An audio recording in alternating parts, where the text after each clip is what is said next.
আসসালামু আলাইকুম সবাইকে, কেমন আছেন সবাই? অনেক দিন পর আজ আপনাদের জন্য নিয়ে এলাম বাফেলো উইংস রান্নার রেসিপি। দারুণ স্বাদের এই রান্নাটা বাচ্চা বুড়ো সবাই খুবই পছন্দ করে।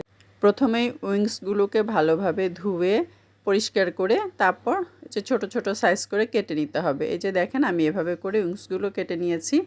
আসলে মুরগির ডানাটা চামড়া সহ নিলে খেতে বেশ ভালো লাগে। এখন দিয়ে দিলাম স্বাদমতো লবণ। লবণটা যার যার পছন্দের উপর নির্ভর করে। তারপর 1 চা চামচ গোলমরিচের গুঁড়ো, 1.5 টেবিল পরিমাণ আদা রসুনের পেস্ট এবং সেই সাথে দিয়ে দিব 1 টেবিল চামচ সিরকা। এগুলো দিয়ে 1 ঘন্টার জন্য ম্যারিনেট করে রেখে দিব ভালোভাবে মেখে। যদি হাতে সময় কম থাকে তাহলে 30 মিনিট মেখে রেখে দিলেও চলবে।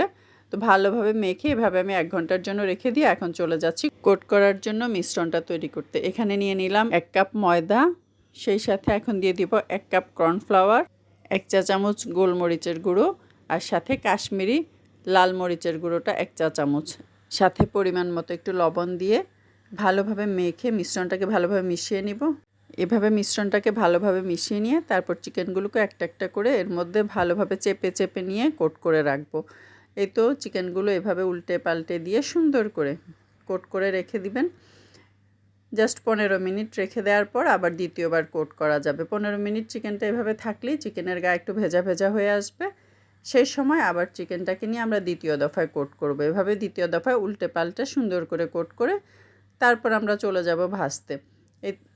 এই তো 15 মিনিট পর চিকেনগুলোর গা থেকে একটু পানি ছেড়েছে। এখন দ্বিতীয় দফায় আবার কোট করে নেব। এভাবে দ্বিতীয় দফায় কোট করে চুলায় তেল বসিয়ে দিয়েছি। দ্বিতীয় দফায় কোট করার পরেই এখান থেকেই তেলে দিয়ে দিব। সুন্দর করে তেলে দিয়ে হালকা বাদামি করে ভেজে নেব। এই তো তেলে দিয়ে দিলাম চিকেনগুলো।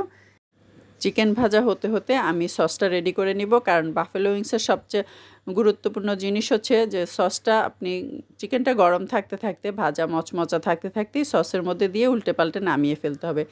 নিয়ে নিলাম 1 cup red chilli sauce, 1 cup tomato sauce, 1 table চামচ সয়া সস, আর আজকে আমি রান্না করছি মধু দিয়ে। কালো জিরার মধুটা 1 টেবিল চামচ দিয়ে দিব।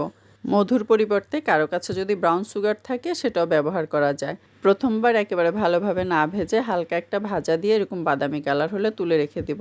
তারপর এটাকে ঠান্ডা হতে রেখে দিব। ঠান্ডা হলে দ্বিতীয় দফায় আবার ভেজে নিব। ঠান্ডা হওয়ার পর এই যে আবার ভেজে নিচ্ছি। এখন একটু লাল লাল করে ভেজে নেব। দ্বিতীয় দফায় মচমচা করে ভেজে নেব। সুন্দর মচমচা লাল লাল ভাবে চলে আসলে তারপর তুলে ফেলবো। এরপর চলে যাব রান্নায়।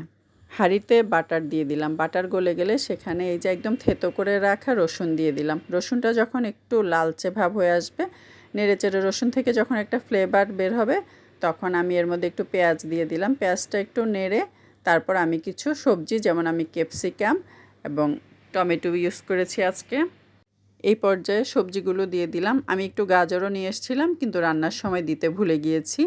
সবজিগুলো ভালোভাবে মিশিয়ে নিয়ে এ পর্যায়ে অ্যাড করব সেই মিলিয়ে রাখা সসটা। সসটা দেওয়ার সময় আমি ভিডিওটা নিতে ভুলে গিয়েছি, দুঃখিত সেজন্য। তো সসটা দিয়ে সসটা যখন একটু টকবক করে ফুটে উঠবে সেই সময় আমি একদম ভেজে রাখা চিকেনগুলো দিয়ে দিলাম। তো উইংসগুলো দিয়ে দিয়েছি। এখন শুধু নেড়ে চেড়ে নামানোর পালা, আর কিছুই করতে হবে না। জাস্ট একটু নেড়ে চেড়ে 2-4 মিনিট বা 5 মিনিট যার যেমন পছন্দ নেড়ে নামিয়ে ফেলতে হবে। তৈরি হয়ে গেল মজাদার বাফেলো উইংস। সাদা তিল দিয়ে ডেকোরেশনটা করলে খুব সুন্দর দেখা যায়। আজকে আমার বাসায় সাদা তিলটা ছিল না, তাই একটু গাজর দিয়ে ডেকোরেশন করে দিলাম। তো সবাই ভালো থাকবেন। Thank you for watching my video.